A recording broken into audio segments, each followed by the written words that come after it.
नमस्कार, mountain prime न्यूजमा स्वागत छ। म प्रमिला खतिवडा। नमस्कार, म सचिता बुढाथोकी। सुरुमा अहिलेसम्मका मुख्य समाचार। राजनीतिक संस्कारको पालनामा दलहरू उदासीन। बहुदलीय अभ्यासको झण्डै 30 वर्षमा पनि कुनै राजनीतिक दल स्थापित हुन नसकेको विश्लेषण। प्रतिनिधि सभा विघटन गर्ने निर्णय संविधान सम्मत नभएको प्रधानमन्त्री ओलीको जिकिर। आगामी निर्वाचनमा प्रत्यक्षतर्फ बहुमत र समानुपातिकमा 50 लाख मत प्राप्त गर्ने दावी। एउटै पार्टीमा नभए पनि बाबुराम भट्टराईसँग एउटै मोर्चामा रहेको नेकपा अध्यक्ष दाहालको भनाई। हजारौं शहीदले बलिदान दिएर लेखिएको संविधान धरापमा परेको टिप्पणी। विभिन्न कार्यक्रम आयोजना गरी जनयुद्ध दिवस मनाइयो। परिवर्तनका आशाका साथ आन्दोलनमा होमिएकाहरूको सपना भने पूरा नभएको गुनासो। लुम्बिनी पर्यटनमा अझै हटेन कोरोना महामारीको प्रभाव। गत मङ्सिर 3 देखि पर्यटकको लागि आवागमन खुला भए पनि पर्यटक बढेनन्। अमेरिकी संसद भवनमा भएको हिंसामा पूर्व राष्ट्रपति डोनाल्ड ट्रम्पको संलग्नता नरहेको उहाँका कानून व्यवसायीहरूको दावी। महाभियोग राजनीतिक पूर्वाग्रह भएको तर्क।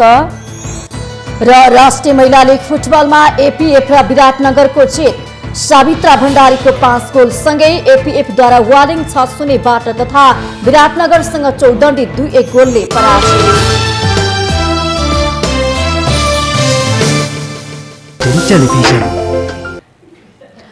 अब समाचार विस्तारमा।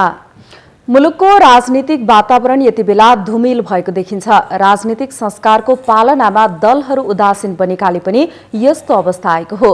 पार्टी सशक्त बनाउन भन्दा पनि नेतामुखी भई काम गर्दा नै यी समस्या आएको बताउनेको जमात बाक्लिँदैछ। तर पनि अहिले यसको जिम्मेवारी लिन नेतृत्व तह तयार भएको देखिँदैन।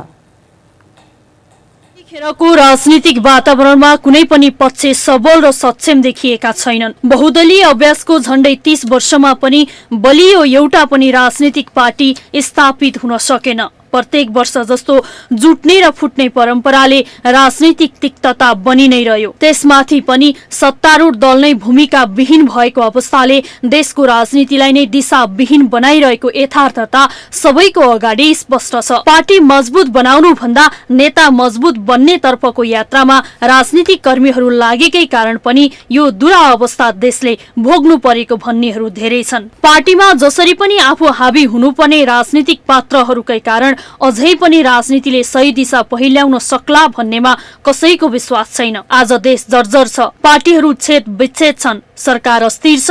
यी सबै कारणहरूले गर्दा संवैधानिक निकायहरू पनि सबल र सक्षम देखिन सकेका छैनन्। राजनीति नै देशको नीति हुनुपर्नेमा त्यसो हुन नसकेकोले राजनीति बिनाको अरू सबै संरचनाहरू मियो बिनाको दाई भन्ने नेपाली उखान जस्तै देखिएका छन्। जग नै कमजोर भएपछि त्यो जगमा उभिएको संरचनाको स्थायित्व खोज्नु आफैमा कति सान्दर्भिक होला। यो नै आजको वास्तविकता हो। राजनीति संस्कार विहीन बनेको छ। राजनीतिक कर्मीहरू एक आपसमा भिन्नमा व्यस्त छन्। सामाजिक सञ्जाल अनुत्पादक टीका टिप्पणीले भरिभराउ छ। गाली गलोजमा व्यस्त यो समाजको गन्तव्य के हो र त्यसको निकास कहाँ गएर हुने हो त्यो सोच्ने फुर्सद कसैलाई छैन। देशका महत्वपूर्ण संवैधानिक निकायहरू माथिको आक्रमण तीव्र पारिएको छ।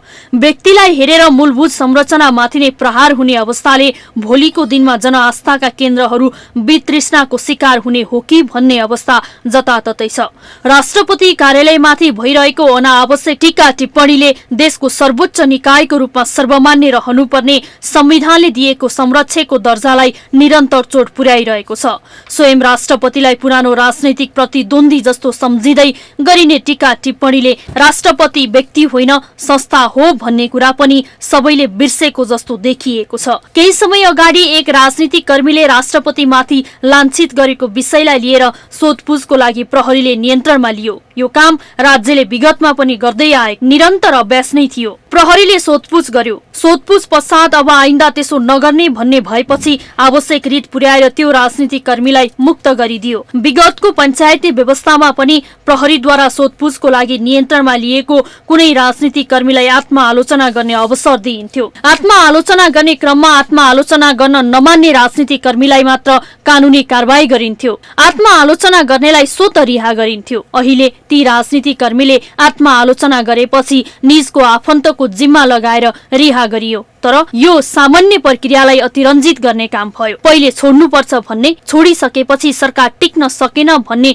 दोहोरो मापदण्ड राजनीतिक कर्मीहरूले अपनाए। राजनीति गर्नेहरूले यी जनआस्थाका धरोहरहरू संस्थाहरूमा अहिले भएका पात्रहरू मात्र रहन्छन् भन्ने सोचेर यस्तो नीति अपनाएको हो कि भोलि आफू स्वयं ती संस्थाहरूमा पुग्दा आजको जस्तो अवस्था रहे अहिले विरोध गर्नेहरूले नै सम्हालेको अवस्थामा सहज तरिकाले सहन सक्ने वातावरण होला या नहोला, यसतर्फ सोच्नु पर्ला कि नपर्ला। अरूलाई प्रतिगमन, आफूलाई अग्रगमन देख्ने व्यक्तिवादी राजनीति आफैमा विरोधाभास हो। जतिसुकै अग्रगमन र प्रतिगमनको कुरा गरे पनि वास्तविकता भने एकले सत्ता गुमाउने अर्कोले सत्ता प्राप्त गर्ने बाहेक केही देखिएको छैन। तर यही अभिष्ट पूरा गर्ने सिलसिलाकै रूपमा देशका मौजूदा सर्वोच्च निकायहरूलाई विवादास्पद बनाउँदै लगियो भने देशले नै गम्भीर प्रकारको दुर्घटना भोग्नुपर्ने निश्चित देखिन्छ। प्रजातन्त्रमा मतभेद हुनुलाई ठूलो कुरा मान्नु हुँदैन, तर विरोध शिष्ट र संयमित हुनु पर्यो नि। गाली गलोज र हुल हुज्जतमा सधैँभरि रुमलिनु भएन नि। आफ्नो उमेरको झण्डै 2/3 समय राजनीति गरेर दुःख पाएको भन्न रुचाउने नेतृत्व नै अनुभवहीन नयाँ पात्र जस्तो देखिनुले समय बित्दैमा राजनीतिक परिपक्वता आउँदो रहेनछ भन्ने कुरालाई फेरि उजागर गरिदिएको छ। कठोर त्याग, तपस्या, जेल, नेल, वास, प्रवास जस्ता उदाहरणहरूबाट मनज्ञ राजनीतिक इतिहासको श्रेय लिन तम तयारी माथिल्लो पुस्ता अहिलेसम्मको बिग्रिएको राजनीतिको दोष लिन तयार होला कि नहोला। सधैँभरि भाड भैलोमा गुज्रिरहेको राजनीतिको जिम्मेवारी यो नेतृत्वले लिनु पर्ला कि नपर्ला। सबै गम्भीर हुनुपर्ने अवस्था छ। आफूलाई मात्र प्रजातन्त्रको मसिया सम्झिने, बाँकी सबै प्रतिगामी देख्ने हिजोको आर्थिक दुरावस्थाबाट आफूलाई नवधनाढ्य राजनीतिक कर्मीको रूपमा परिणत गर्ने र जनतालाई भने सधैँभरि खाली खुट्टा भुइँमा उफ्रने राजनीतिले शासन व्यवस्थालाई कहिल्यै स्थायित्व दिन सक्दैन। सबैले बुझ्नुपर्ने जरुरत छ कि राजनीति संस्कारमा चल्नुपर्छ, संविधानको मूल भावनामा चल्नुपर्छ। यी सबै कुराको संयोजनले नै देशले स्थायित्व पाउन सक्छ। त्यसपछि मात्र समृद्धिको आशा गर्न सकिन्छ। माउन्टेन टेलिभिजन राजनीतिक ब्युरो। प्रधानमन्त्री केपी शर्मा ओलीले आफ्नो प्रतिनिधि सभा विघटन गर्ने आफ्नो निर्णय संविधान सम्बद्ध भएको बताउनु भएको छ। नेपाल कम्युनिस्ट पार्टी नेकपा ओली पक्षले लुम्बिनी प्रदेशद्वारा बुटोलमा शनिबार आयोजना गरेको सभालाई सम्बोधन गर्दै प्रधानमन्त्री ओलीले संविधान सम्मत र विशेष अधिकार प्रयोग गरेर आफूले प्रतिनिधि सभा विघटन गरेको बताउनु भएको हो। आफ्नै पार्टीबाट काम गर्न नदिने र मुलुकलाई अस्थिरतामा धकेल्ने षड्यन्त्र हुन थालेपछि आफूले प्रतिनिधि सभा विघटन गरेर ताजा जनादेशमा जाने निर्णय गरेको स्पष्ट पार्नु भएको छ। उहाँले आफूहरूले निर्वाचनमा प्रत्यक्षतर्फ बहुमत र समानुपातिकमा 50 लाख मत प्राप्त गर्ने उद्घोष गर्नुभयो। घटाएर देखाउनुस् न त्यो मत। किन आत्तिनु भएको चुनावबाट, किन तर्सिनु भएको चुनावबाट उहाँहरूलाई राम्ररी थाहा छ। उहाँहरूको नेपाली जनतालाई झुक्क्याउने, छक्काउने, तर्साउने सबै समय समाप्त भयो। प्रधानमन्त्री ओलीले आफूले अहिलेसम्म सूर्य चिन्ह बाहेक अरू चिन्हबाट नलडेको र आफूले नै दर्ता गराएको भएकाले सूर्य चिन्ह कसको भन्नेमा विवाद गर्नु नपर्ने दावी गर्नु भएको छ। उहाँले दाहाल नेपाल पक्षको उद्देश्य देश बिगार्ने रहेको पनि आरोप लगाउनु भएको छ। विगतमा दाहालले युवाहरूमा विभिन्न प्रलोभन सहितका सपना देखाएको, तर आज त्यो जमाना नरहेकाले भ्रमको जादु नचल्ने दावी गर्नुभयो। क्यामेरा जस्तो लिएर अनि भन्थ्यो कलकत्ताका हावडाका पुल देखो, दिल्लीका कुतुब मिनार देखो, लाल किल्ला देखो, आगराका ये देखो। उहाँले हाम्रा युवाहरूलाई त्यसै गर्नुभयो। क्रान्तिका सपना देखो, परिवर्तनका सपना देखो, समाजवादका सपना देखो, मिली 10 पैसा गाए।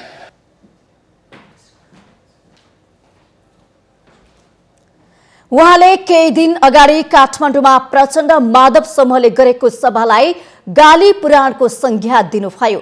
माघ 28 गते आयोजित सभामा केपी शर्मा ओलीलाई धपाउने भन्दै सबै वक्ताले लाइन लागेर गाली पुराण चलाएको उहाँको भनाइ थियो।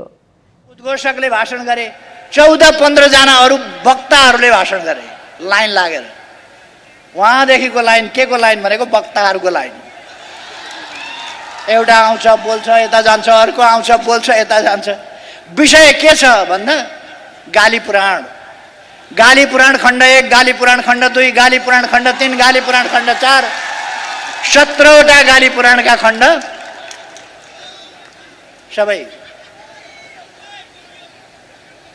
सबै पुराण गाली पुराण सुनाएर त्यहाँबाट गए।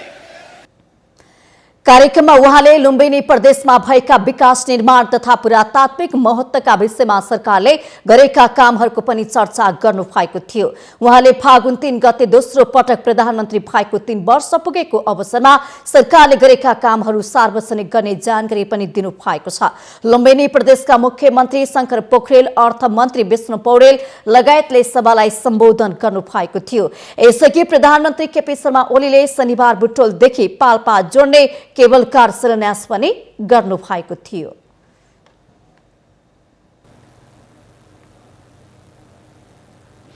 प्रधानमन्त्री केपी शर्मा ओलीले शनिबार बुटवलदेखि पाल्पा जोड्ने केबल कार शिलान्यास गर्नु भएको छ। शनिबार प्रधानमन्त्रीले बुटवलको चिडिया खोलादेखि पूर्व पाल्पाको बसन्तपुरसम्म जोड्ने केबलकारको बुटवलको बङघाटमा शिलान्यास गर्नुभएको हो। लुम्बिनी केबलकारको लम्बाई 3 किलोमिटर हुनेछ। 3 अर्ब 52 करोड रुपैयाँको लागतमा केबलकार निर्माण हुन लागेको हो।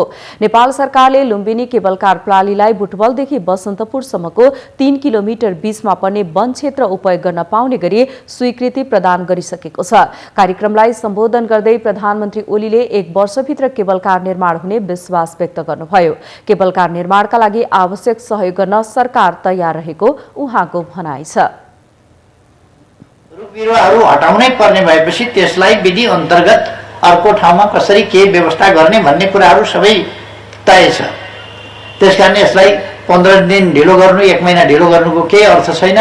त्यसकारण समयमै यसलाई बाटो क्लियर गरिनेछ र तपाईहरुले काम अगाडि बढाउनुहोस्। बुटवल केबलकारले धार्मिक, सांस्कृतिक, रोजगारी लगायतका क्षेत्रमा उल्लेख्य सफलता प्राप्त हुने प्रधानमन्त्रीको भनाइ रहेको छ।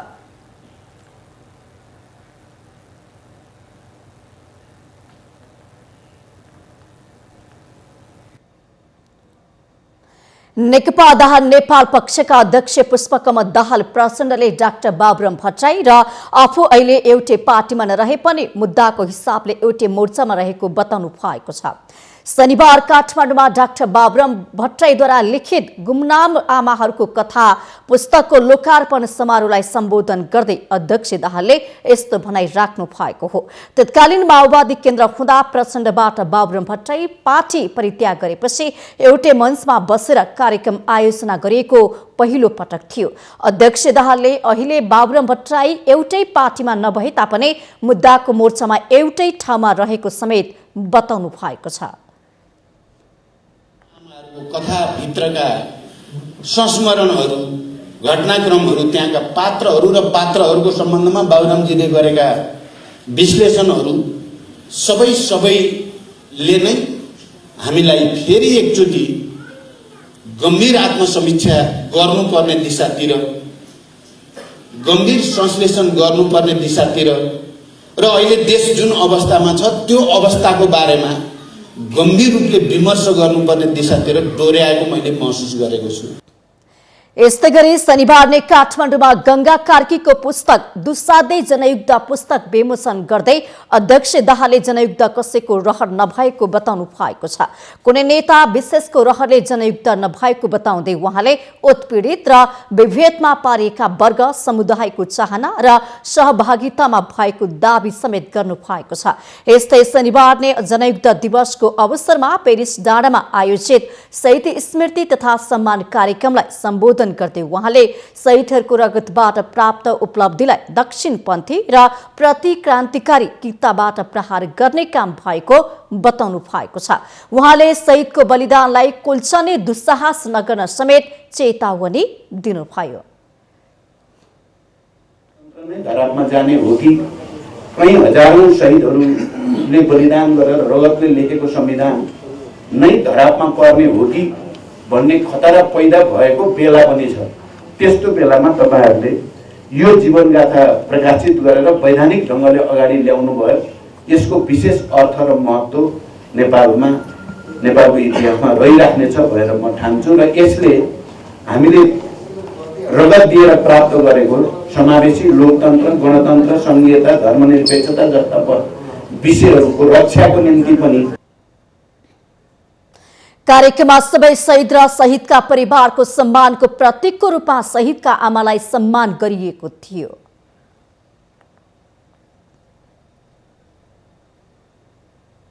माउन्टेन प्राइम न्यूजमा पालो भएको छ विश्रामको।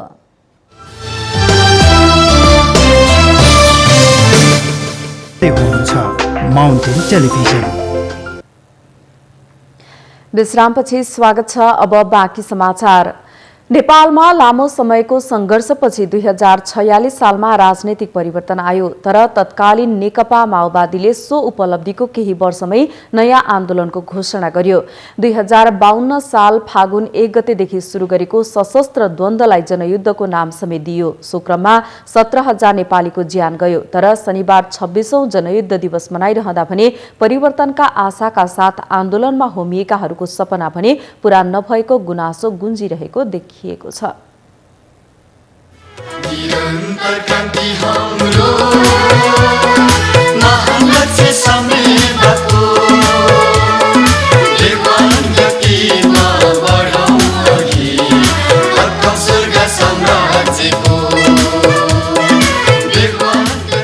शनिबार फागुन 1 अर्थात् जनयुद्ध दिवस। जनयुद्धमा संलग्न नेता कार्यकर्ता र शहीद परिवारले यो दिनलाई विशेष रूपमा स्मरण गर्ने गर्दछन्। जनयुद्ध र जनआन्दोलनको बलमा नेपालमा सत्ता समेत परिवर्तन भयो, तर त्यसका लागि करिब 17,000ले ज्यान गुमाउनु पर्यो। तर यो योगदानको अवमूल्यन गर्दै हालसम्म भएका राजनीतिक परिवर्तनको उपयोग व्यक्तिगत स्वार्थपूर्तिमै सीमित रह्यो। पछिल्ला दिनमा भने उपलब्धि जोगाउन नसकेको नेताहरू नै स्वीकार गर्छन्। नेकपा दाहाल नेपाल पक्षका प्रवक्ता नारायण काजी श्रेष्ठ पनि शहीदको सपना साकार हुन नसकेको बताउनुहुन्छ। शहीदहरूले चाहिँ यो समाजको निम्ति भनेर, यो राष्ट्रको निम्ति भनेर, जनताको निम्ति भनेर आफूलाई बलिदान दिएका हुन्। त्यस कोणबाट हेर्दा केही सकारात्मक परिवर्तन भएको छ, तर शहीदको सपना पूरा भइसकेको छ भन्न मिल्दैन। राजनीतिक परिवर्तन पनि आफ्नो व्यक्तिगत स्वार्थका निम्ति, सत्ता स्वार्थका निम्ति प्रयोग गर्ने, आम जनताको जीवनै परिवर्तन गर्ने दिशातिर चाहिँ झन् ठोस कदमै नचाल्ने काम जो भइराखेको छ, त्यसले हामीलाई चाहिँ के कुरा प्रष्टसँग भन्छ भने यो शहीदप्रति न्याय भएन।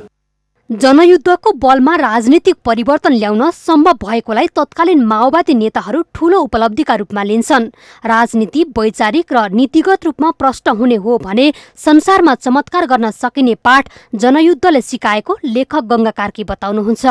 जनयुद्ध एउटा महान कार्य थियो जसले यो देशमा निकै ठूलो परिवर्तन ल्याएको छ।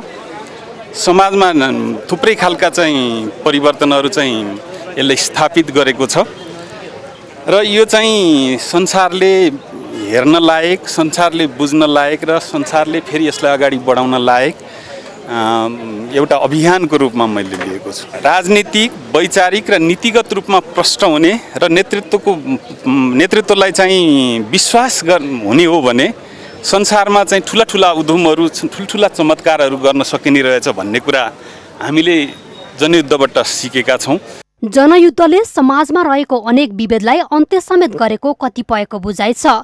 यही लडाईँका कारण समाज वैचारिक रूपले रूपान्तरित भएको कालीकोटका नेता लक्ष्मीप्रसाद चौलागाई बताउनुहुन्छ।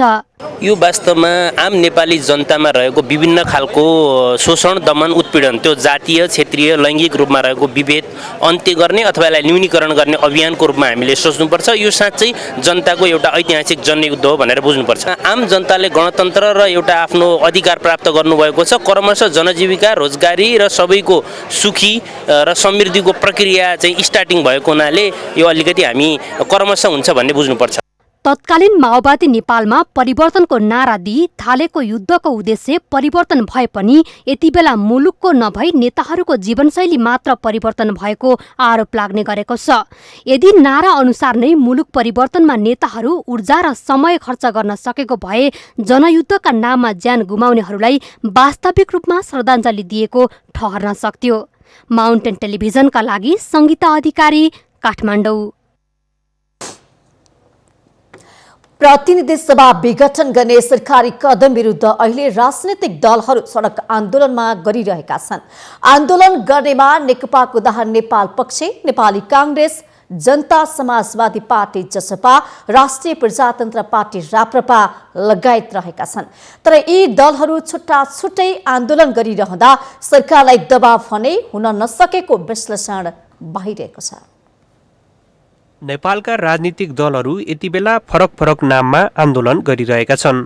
प्रतिनिधि सभा विघटन विरुद्ध आन्दोलन गरिरहेका यी दलहरूमध्ये नेकपाकै दाहाल नेपाल पक्ष उग्र देखिएको छ। यस्तै नेपाली कांग्रेसको एउटा पक्ष पनि सरकार विरुद्ध सशक्त आन्दोलन गर्नुपर्ने लाइनमा रहेको छ।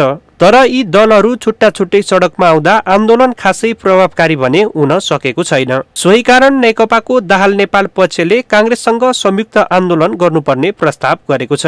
तर अहिलेसम्मको कांग्रेसको मनस्थिति हेर्दा संयुक्त आन्दोलनमा जाने छाटकाट देखिँदैन।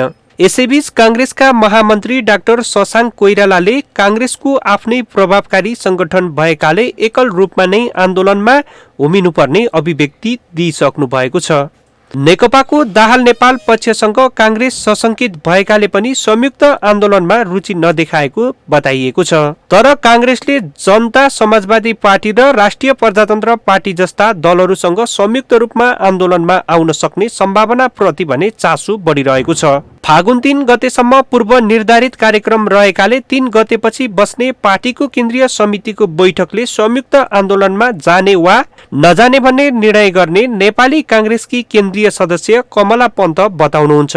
प्रतिनिधि सभा विघटन सम्बन्धी रिट सर्वोच्च अदालतमा विचाराधीन अवस्थामा रहेकाले कांग्रेस पर्खर हेरको नीतिमा रहेको उहाँको भनाइ छ। कसरी जाने भन्ने बारेमा हामी पनि वेट एन्ड सी चाहिँ केमा गरिरहेछौँ भने संसद अब न्यायालयमा यो संसद विघटनको मुद्दा बाँकी छ, बहस भइरहेको अहिलेको अवस्था छ। 3 गतेसम्म हाम्रो पहिला नै घोषणा गरेको कार्यक्रम बाँकी छ।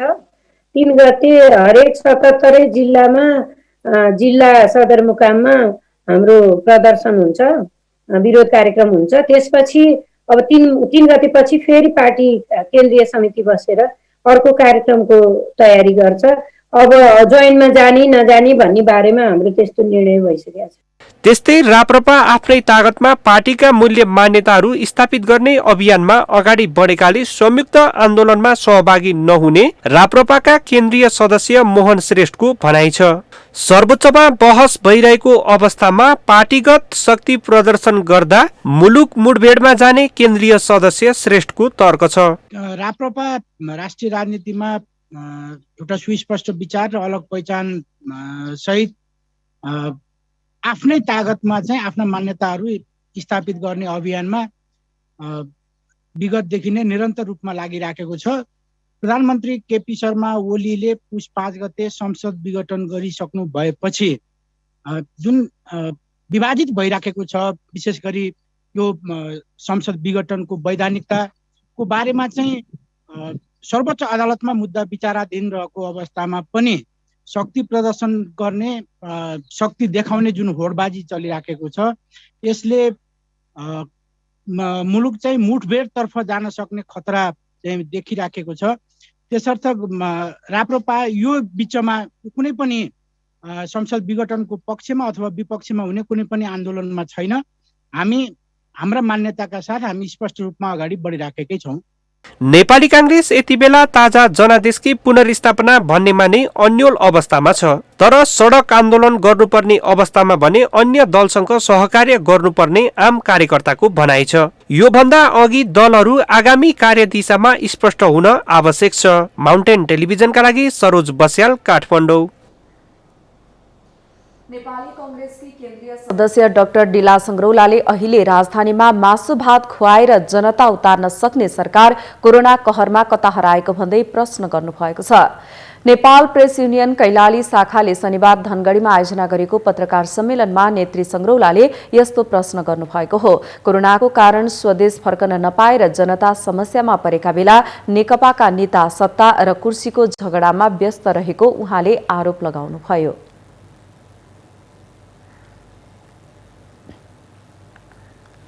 कोरोनाको कहरमा नेपाली जनता रहँदै गर्दा सरकार कहाँ थियो? नेपाली जनताले रोग र भोकबाट आक्रान्त भए, मृत्युवरण गए, औषधि उपचार चाहियो, पीसीआर चाहियो भन्दा उपचार गर्न सक्दैन भन्ने निर्लज्ज सरकार आज निर्मला पन्त र भागीरथी भट्टले न्याय नपाउँदा केपी ओली कहाँ छन्? बस बसमा मान्छे उतारेर तिनलाई दिनौं पैसा दिएर मासु भात खुवाएर आफ्नो शक्ति प्रदर्शन गर्न लाग्ने, तर मुलुकका चेलीहरू लुटिँदै गर्दा मुख बन्द गर्ने नालायक सरकारलाई कुर्सीमा बस्ने औचित्य समाप्त भएको छ। त्यसैगरी उहाँले बैतडी भागरथी भट्ट घटना प्रसंगमा देशमा महिलाहरूले खुलेर हिँड्न सक्ने वातावरण नभएको टिप्पणी गर्नुभयो। बलात्कारपछि हत्यामा संलग्नलाई पक्राउ गरेर कड़ा कारबाही गर्न संग्रौलाले माग गर्नुभयो। राष्ट्रिय प्रजातन्त्र पार्टी राप्रपाका 3 जना अध्यक्षले जिल्ला अध्यक्षहरूसँग छलफल गर्नुभएको छ। राप्रपाका 3 जना अध्यक्ष कमल थापा, पशुपति शमशेर जवरा र डाक्टर प्रकाश चन्द्र लोखोनेले शनिबार 33 जिल्ला अध्यक्षहरूसँग गरिएको भिडियो कन्फरेन्समा सम्बोधन गर्नुभएको हो। भिडियो कन्फरेन्समा पार्टीको सदस्यता वितरण, महाधिवेशनको तयारी, स्थानीय तहसम्म समायोजन तथा जनवर्गीय संगठन विस्तार गर्ने लगायतका विषयमा छलफल भएको राप्रपाका सचिवालय सदस्य राजराम बर्तोलाले बताउनु भएको छ। छलफलको क्रममा उठेका प्रश्नहरूको जवाफ केन्द्रीय सचिवालयका सदस्यहरू भास्कर भद्रा र ध्रुव बहादुर प्रधानले दिनुभएको थियो। आइतबार बाँकी जिल्लाका अध्यक्षहरूसँग भिडियो कन्फरेन्स आयोजना गरिने राप्रपाले जनाएको छ। अहिंसात्मक नागरिक प्रदर्शनको नाममा शनिबार पनि काठमाडौँको माइतीघर मण्डलामा प्रतिनिधि सभा विघटन विरुद्ध नागरिक समाजका प्रतिनिधिले प्रदर्शन गरेका छन्। प्रतिनिधि सभा मार्न पाइँदैन, निरङ्कुश सरकार चाहिँदैन भन्दै नागरिक समाजका प्रतिनिधिले माइतीघर मण्डलामा प्रदर्शन गरेका हुन्। संवैधानिक निकायको कब्जा बन्द गर, संवैधानिक प्रणालीको सुरक्षा गर, राजद्रोहीलाई कारबाही गर लगायत नारा लेखिएका पर्चासहित उपस्थित नागरिक समाजका प्रतिनिधिले प्रतिनिधि सभा विघटन गर्ने प्रधानमन्त्री कदमको विरोध गरेका थिए।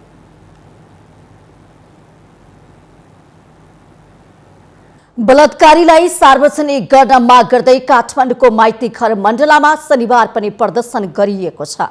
आँखामा कालो पट्टी बाँधेर विरोध प्रदर्शनमा उत्रिएका युवतीहरूले बलात्कारी हत्याराहरूलाई सार्वजनिक गर्न र पीडितलाई न्याय दिन माग गर्दै नाराबाजी गरेका हुन्। उनीहरूले केही समय धरना समेत दिएका थिए। सेतो लुगा लगाएर कपाल फिजाएर ब्यान्ड सहित अग्रभागमा 3 जना महिलाले प्रतीकात्मक रूपमा विरोध प्रदर्शन गरेका थिए। उनीहरूको पछाडि मुखमा कालो टेप लगाएका युवतीहरू थिए। माउन्टेन प्राइम न्यूजमा पालो भएको छ विश्रामको।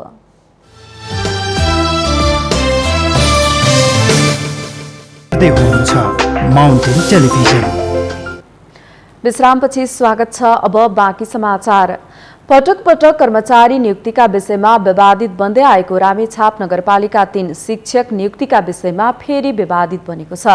रामेछाप नगरपालिका 3 साँखुटार स्थित श्री कालिका ईश्वरी आधारभूत विद्यालयमा विद्यालय प्रशासन र नगरपालिकाको शिक्षा शाखाले चलखेल गरेको विषय बाहिर आएपछि नगरपालिका पुनः विवादमा मुछिएको हो। रामेछाप नगरपालिका 3 साँखुटार स्थित श्री कालिका ईश्वरी आधारभूत विद्यालयमा शिक्षक नियुक्तिका लागि विज्ञ छनौटको विषय विवादित बनेको छ। विद्यालयमा शिक्षक नियुक्तिका लागि आफूले चाहेको विज्ञ छनौट गर्न विद्यालय प्रशासन र नगरपालिका शिक्षा शाखाले चलखेल गरेको पाइएको हो। विद्यालयका प्रधानाध्यापक र शिक्षा शाखाको मिलेमतोमा आफू पक्षको विज्ञ छनौट गरी त्यही विज्ञ मार्फत शिक्षक नियुक्ति गर्ने योजना गरिएको पाइएको छ। विद्यालयमा शिक्षक नियुक्तिका लागि 6 जना विज्ञबाट 1 जना छनौट गर्नुपर्ने थियो, तर गोला प्रथाबाट गरिएको विज्ञ छनौटमा सबै गोलामा एउटैको नाम लेखिएको फेला परेपछि विद्यालयमा शिक्षक नियुक्ति नै थप विवादमा परेको छ। उहाँ सरलाई सर्च गर्न पाउनुपर्छ, यो गोजी छान्न पाउनुपर्छ भने चाहिँ ल छान्नुहोस् भन्नुभयो। मैले स्वाट गोजीमा हात हालेर हेरेँ, उहाँसँग 6 वटा चिट अर्को पनि थियो। त्यो चिट छँदै थियो, यो चिटमा यो हेर्न पाउनु पर्यो मैले भनेपछि हाम्रो हल्ला साहबलाई बोलाएर, हाम्रो नगर प्रहरी हल्ला साहबलाई बोलाएर चाहिँ उहाँलाई खोल्न लगाइयो। एउटा खोलो पनि निमबहादुर, दुईटा खोलो पनि निमबहादुर, एकपछि अर्को, अर्को पछि अर्को, यसरी निमबहादुर आयो। समृद्ध नगरपालिका बनाउनका लागि अघि सारिएका योजना तथा कार्यक्रममा नगरपालिकाकै जिम्मेवार शाखा तथा व्यक्तिबाटै यस्तो क्रियाकलाप हुन थालेपछि नगरपालिकाका निर्वाचित जनप्रतिनिधिहरूले चिन्ता व्यक्त गरेका छन्। नाङ्गो नाच नै हो, किनभने यो मात्र घटना नभएर यस्ता घटनाहरू, यो घटनामा जोडिने पात्रहरूको नाम र उहाँहरूको पृष्ठभूमिप्रति पनि हामी सबैले ध्यान दिन चाहिँ जरुर छ। म भन्छु बडो यो भित्रको कथा व्यथा चाहिँ अलिक विचित्रको भएको चाहिँ मैले बेला बेलामा चाहिँ यहाँलाई ध्यान आकर्षण पनि गराएको छु। आवश्यक योग्यतालाई लत्याएर आफूले चाहेको व्यक्तिलाई शिक्षक बनाउनका लागि भएको चलखेलमा संलग्नलाई नगरपालिकाले विभागीय कारबाही गर्ने जनाएको छ। नेतृत्वलाई असफल गर्ने खालको षड्यन्त्र पो भयो कि भन्ने आशंका लागेको छ। त्यसकारणले जसले गरे पनि, जो जहाँ बसेर जुन अवस्थामा रहेर गरेको भए पनि विभागीय कारबाही हुन्छ। विभागलाई कारबाही गर्नको लागि प्रमुख प्रशासकीयको दायित्व जिम्मेवारीभित्र पर्छ। त्यसभित्र मैले निर्देशन पनि गरिसकेका छु, अझै पनि गर्छु र अरू त्यसमाथि पनि थप को कसले गल्ती गरेको रहेछ त्यसमा मेरो गम्भीर आपत्ति हुन्छ र गम्भीर ध्यान आकर्षण हुन्छ र त्यसमा चाहिँ म त्यसलाई चाहिँ कारबाही म अगाडि बढाउँछु। कुनै समय रामेछापका 8 स्थानीय तह मध्ये उत्कृष्ट काम गरेको भन्दै रामेछाप नगरपालिकाको चर्चा हुने गरेको थियो, तर पछिल्लो समयमा यो नगरपालिकाले गरेको धेरै कामहरू विवादित बन्दै गएको छ। यो विषयमा सम्बन्धित निकायको ध्यान पुग्न आवश्यक देखिन्छ। माउन्टेन टेलिभिजनका लागि रामेछाप सहकर्मी नवराज श्रेष्ठको साथमा जिल्ला ब्युरोको रिपोर्ट। कोरोना महामारीका कारण लामो समय पूर्ण रूपमा बन्द रहेका विद्यालयहरू खुलेको 3 महिना बितिसक्दा पनि सप्तरीको तिरहुत गाउँपालिकामा रहेको बनखनी गुरुकुल विद्यालय अझै खुल्न भने सकेको छैन। शिक्षक नै नभएपछि विद्यालय पूर्ण रूपमा बन्द भएको हो। कोरोना महामारीका कारण लामो समय बन्द रहेका विद्यालयहरू खुले पनि सप्तरीको तिरहुत गाउँपालिका 5 भेडिया मठस्थित बनखण्डी गुरुकुल विद्यालय अझै खुल्न सकेको छैन। विद्यालय सञ्चालनका लागि आर्थिक अभाव भएपछि बन्द रहेको विद्यालयले जनाएको छ।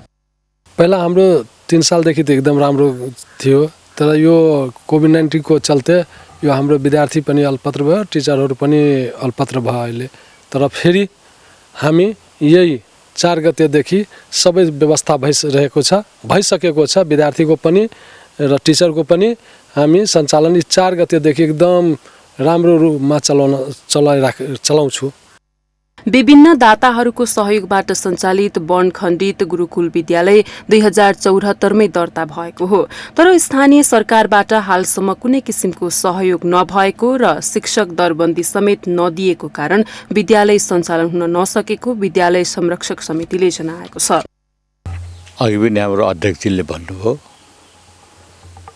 यो त कुनै गाविसबाट के भन्छ नगरपालिकाबाट गाउँपालिकाबाट आउने स्रोत छैन। यहाँ हामीले निजी स्रोतबाट बिहोरिराखेको छौँ। त्यो निजी स्रोत जब मास्टरै नै भएपछि हामीले कोभिडमा पढाउँदैन पढाएपछि मास्टरलाई तलब दिने हामीले सोच्दा पनि सोचेनौँ र दिँदा पनि दिएनौँ। अब नयाँ उनीहरू मास्टर अब गयो यहाँबाट, हुनुहुन्न, उहाँहरू अर्कै ठाउँमा सेटल भइसक्यो। अब नयाँ मास्टर खोज्नु पऱ्यो। तलब त हामीसँग छ, हामी दिने, अब तर खोज्नु त पऱ्यो, टाइम त लाग्छ। स्थानीय सरकारको सहयोग बिना नै करिब 60 जना विद्यार्थीलाई पठन पाठनका साथै 25 जना विद्यार्थीलाई होस्टलको समेत व्यवस्था गरिएको छ। पर्याप्त दरबन्दी नभएको कारण शिक्षक उपलब्ध गराउन नसकेको र पूर्ण रूपमा व्यवस्थापन समिति नबनेको हुँदा सहयोग गर्न नसकिएको गाउँपालिकाको शिक्षा शाखाले जनाएको छ। त्यो दर्ता भएको अझै पत्र पनि यहाँ छैन कि सर मेरो चाहिँ यो सुविधा चाहिन्छ भने चाहिँ तर एउटा कृष्णन यादव के रजक त्यहाँ शिक्षक हुनुहुन्छ त्यो जनता प्राथमिक विद्यालय बडाराको उहाँ चाहिँ अध्यक्ष हुनुहुन्छ त्यहाँ उहाँको भनाइअनुसार सर एउटा दरबन्दी दिनु भनेर भन्नुहुन्छ तर दरबन्दीको लागि त न उहाँ अध्यक्ष न समिति छ अब कसरी दिने अब सबै विद्यालयमा दरबन्दी दिनलाई यहाँ दरबन्दी पनि छैन अन्य विद्यालयहरू धेरै टाढा भएको कारण यो विद्यालय सञ्चालन नहुँदा बालबालिका विद्यालय जानबाट वञ्चित भएको अभिभावकहरूको गुनासो छ।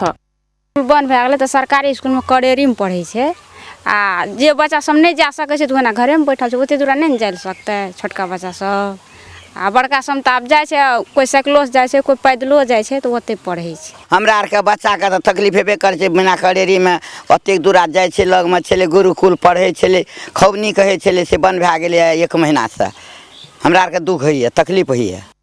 विद्यालयमा कोही पनि नजाँदा विद्यालयको अवस्था नाजुक बन्दै गएको छ। राज्यले शिक्षामा ठूलो लगानी गरे पनि गुरुकुल जस्ता साना साना स्कुलमा भने बजेट पर्न सकेको छैन।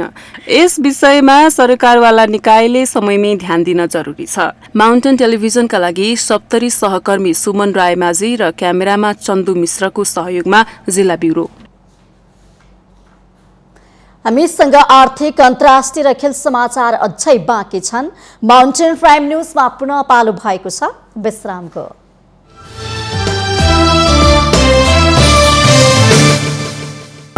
माउन्टेन टेलिभिजन विश्रामपछि पुनः स्वागत छ। अब पालो आर्थिक समाचारको। कोरोना महामारीका कारण पर्यटकको आवागमन शून्य प्राय भएको लुम्बिनीमा अझै पर्यटक आउन सकेका छैनन्। लुम्बिनी विकास कोषको पदाधिकारी बैठकले मंसिर 3 गतेदेखि लुम्बिनी क्षेत्रमा भ्रमण गर्ने खुला गरे पनि पर्यटकको आवागमन भने बढ्न सकेको छैन। लुम्बिनीमा आन्तरिक पर्यटकहरूको संख्या बिस्तारै बढ्दै गए पनि विदेशी पर्यटकहरूको संख्यामा भने सुधार हुन सकेको छैन। लुम्बिनी विकास कोषका अनुसार पर्यटकका लागि खुल्ला गरिएपछि 2020 को नोभेम्बरमा 3 र डिसेम्बरमा 23 जना गरी 25 जना मात्रै विदेशी पर्यटक आएका छन्। यसअघि 2019 को नोभेम्बरमा 26,772 जना र डिसेम्बरमा 17,832 जना विदेशी पर्यटक आएका थिए। भ्रमणका लागि लुम्बिनी क्षेत्र खुल्ला गरिएदेखि 57,000 मात्रैले तेस्रो मुलुकका पर्यटकले भ्रमण गरेको लुम्बिनी कोषको तथ्याङ्क छ। सन् 2019 मा तीनै समूहका तेस्रो मुलुकबाट आउने, छिमेकी मुलुक भारतबाट आउने र आन्तरिक नेपाली पर्यटक तीर्थयात्रीहरूको तथ्याङ्कलाई के लाउँदाखेरि धेरै अन्तर देखियो। अब यो अन्तरको कारण त यहाँहरू सबैमा जगजाहेर नै छ। कोरोना भाइरसको कारणले सम्पूर्ण अन्तर्राष्ट्रिय नाकाहरू बन्द भएर नेपालभित्रै पनि नेपालीहरूले पनि घुम्न सक्ने अवस्था थिएन। लकडाउन भइसकेपछि हामीले पनि भ्रमण गर्ने अवस्था थिएन। त्यसकारणले पनि पर्यटकहरू तीर्थयात्रीहरू लुम्बिनी आउने क्रम घट्यो। लुम्बिनीमा सन् 2020 मा तेस्रो मुलुकका 45,469 जना, भारतबाट 37,206 तथा 1,97,252 नेपाली पर्यटकले भ्रमण गरेका छन्। यसअघि सन् 2019 मा भने तेस्रो मुलुकका 1,74,015, भारतीय 2,06,171 र नेपाली 11,78,140 जनाले लुम्बिनी भ्रमण गरेको छन्। कोरोनाका कारण लुम्बिनीमा नगण्य पर्यटक आएको तथ्याङ्कले देखाउँछ। तीर्थयात्रीहरू लुम्बिनी भ्रमण गर्ने अवस्था अझै बनिसकेको छैन। नेपालीहरूले पनि जुन रूपमा हामीले आशा गरेका थियौँ अब त खुल्यो, अब नेपालीहरू भ्रमण गर्न आउँछन् भन्ने हामीलाई लागेको थियो, तर त्यो हामीले देख्न सकेनौँ, देख्न पाएनौँ। अझै पनि लुम्बिनीमा पर्यटक तीर्थयात्रीहरू सङ्ख्या बढ्न सकेको छैन जति हामीले सोचेका थियौँ। गत वर्ष प्रदेश सरकारले लुम्बिनीमा 20 लाख पर्यटकहरू भित्राउने उद्देश्य राखेको थियो, तर कोरोना महामारीका कारण विश्वव्यापी रूपमा लकडाउनले गर्दा 20 लाख पर्यटक भित्राउने प्रदेश सरकारको लक्ष्य पूरा हुन सकेन। सरकारले कोरोना विरुद्धको खोप ल्याएर स्थिति सहज बनाउन खोजे पनि विदेशी पर्यटकहरू भने अझै आउन सकेका छैनन्। माउन्टेन टेलिभिजनका लागि रूपन्देही सहकर्मी विमल छेत्रीको सहयोगमा जिल्ला ब्युरोको रिपोर्ट। अब पालो आर्थिक समाचारको। अब अन्तर्राष्ट्रिय समाचारतर्फ हामी लाग्छौं।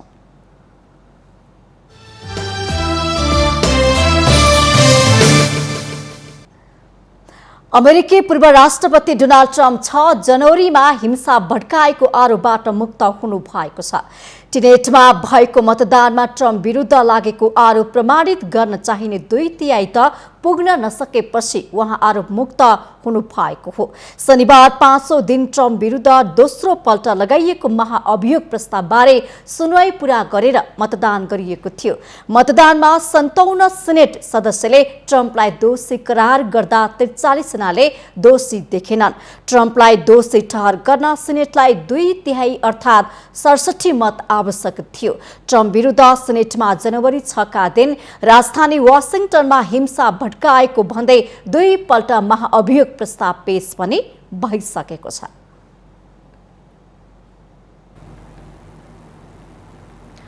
अब पालो खेल समाचारको।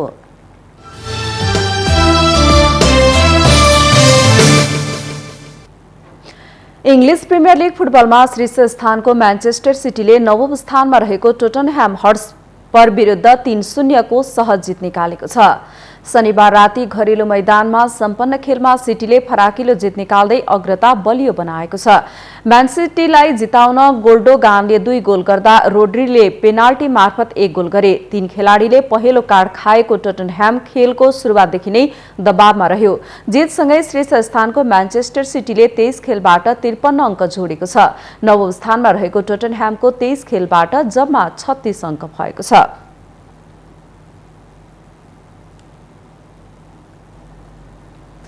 स्पेनिश ला लिगा फुटबलमा शीर्ष स्थानको एथलेटिको मड्रिडले जित निकालेको छ। शनिबार राति भएको खेलमा एथलेटिकोले ग्रानाडालाई 2-1 गोल अन्तरले पराजित गरेको हो।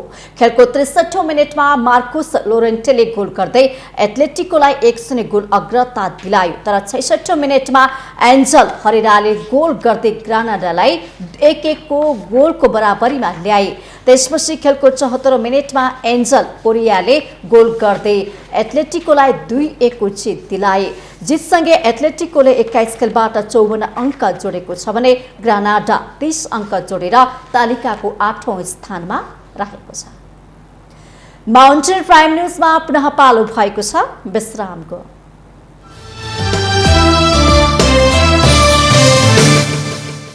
हेर्दै हुनुहुन्छ माउन्टेन टेलिभिजन।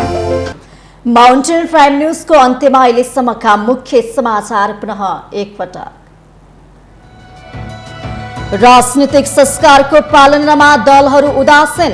बहुदलीय अभ्यासको झण्डै 30 वर्षमा पनि कुनै राजनीतिक दल स्थापित हुन नसकेको विश्लेषण। प्रतिनिधि सभा विघटन गर्ने निर्णय संविधान सम्मत भएको प्रधानमन्त्री ओलीको जिकिर। आगामी निर्वाचनमा प्रत्यक्षतर्फ बहुमत र समानुपातिकमा 50 लाख मत प्राप्त गर्ने दावी। एउटै पार्टीमा नभए पनि बाबुराम भट्टराईसँग एउटै मोर्चामा रहेको नेकपा अध्यक्ष दाहालको भनाई। हजारौं शहीदले बलिदान दिएर लेखिएको संविधान धरापमा परेको टिप्पणी। विभिन्न कार्यक्रम आयोजना गरी जनयुद्ध दिवस मनाइयो। परिवर्तनका आशाका साथ आन्दोलनमा होमिएकाहरूको सपना भने पूरा नभएको गुनासो। लुम्बिनी पर्यटनमा अझै हटेन कोरोना महामारीको प्रभाव। गत मङ्सिर 3 देखि पर्यटकको लागि आवागमन खुला भए पनि पर्यटक बढेनन्। अमेरिकी पूर्व राष्ट्रपति डोनाल्ड ट्रम्प 6 जनवरीमा हिंसा भड्काएको आरोपबाट मुक्त। दोस्रो पल्ट लगाइएको महाअभियोग प्रस्तावमा पनि 2/3 जुटेन। र इङ्ग्लिस प्रिमियर लिग फुटबलमा म्यान्चेस्टर सिटीको सहज जित। सिटीसँग टोटनह्याम हटस्पर 3-0 गोल अन्तरले पराजित।